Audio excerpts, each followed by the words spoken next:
বইমেলার সার্বিক পরিস্থিতি জানাতে মেলা প্রাঙ্গণ থেকে যুক্ত হচ্ছেন সহকর্মী সুলতানা স্বর্ণা। স্বর্ণা, বিকেল গড়িয়ে রাত কেমন দেখছেন বইমেলা, বেচা বিক্রি কেমন হচ্ছে এবং দর্শনার্থী বা যারা বই ক্রেতা তারা কেমন ভিড় করছেন, বই কিনছেন কিনা?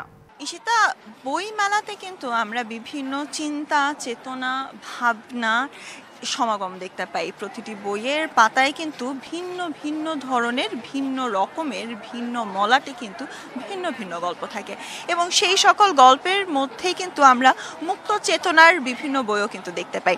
তবে সেক্ষেত্রে আপনি জিজ্ঞাসা করছিলেন বইমেলার সার্বিক পরিস্থিতির কথা।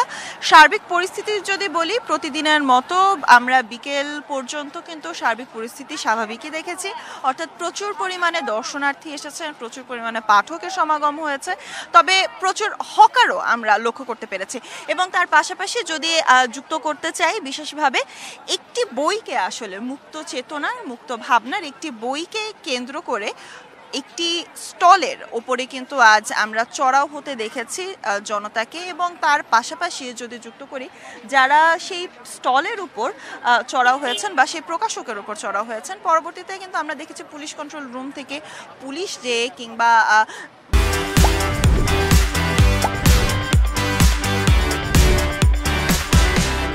আমরা পরবর্তীতে কিছু ক্ষেত্রে র্যাবকেও আমরা দেখেছি, অর্থাৎ আইন শৃঙ্খলা রক্ষাকারী বাহিনীকে কিন্তু আমরা দেখেছি সেই পরিস্থিতি সামলে নেয়ার কিন্তু চেষ্টা করতে দেখেছি। এমনকি এখনও কিন্তু আপনারা হয়তো বা আমার ক্যামেরার মাধ্যমে দেখতে পাচ্ছেন, পুলিশ কন্ট্রোল রুমের সামনে কিন্তু সেই জনতার কিন্তু ভিড় আছে এবং হট্টগোল কিন্তু চলছে। তবে এই হট্টগোল নিয়ে আসলে জানাতে চাই যে বর্তমান পরিস্থিতি এবং বর্তমান প্রেক্ষাপট অনুসারে বাংলা একাডেমি থেকে কিন্তু উদ্বোধনের সময়, বইমেলা উদ্বোধনের সময় কিন্তু বলা হয়েছিল যে বিভিন্ন ধরনের বই তারা স্ক্রিনিং করে পরবর্তীতে আনার চিন্তা ভাবনা করছেন এবং দেশ বিরোধী কিংবা জাতিসত্তা বিরোধী কিংবা যে কোনোভাবে দেশের স্বার্থর বিরোধী যায় এমন ধরনের বই কিন্তু প্রতিহত করা হবে বলেও কিন্তু আমাদেরকে বাংলা একাডেমির পক্ষ থেকে জানানো হয়েছিল। তবে আজ আমরা যে ঘটনাটি লক্ষ্য করতে পেরেছি সেটা কিন্তু বাংলা একাডেমির পক্ষ থেকে কোনো এখন পর্যন্ত আমরা সে বিষয়ে মন্তব্য পাইনি। অসংখ্য ধন্যবাদ সুলতানা স্বর্ণা আপনাকে আমাদের সাথে যুক্ত হবার জন্য।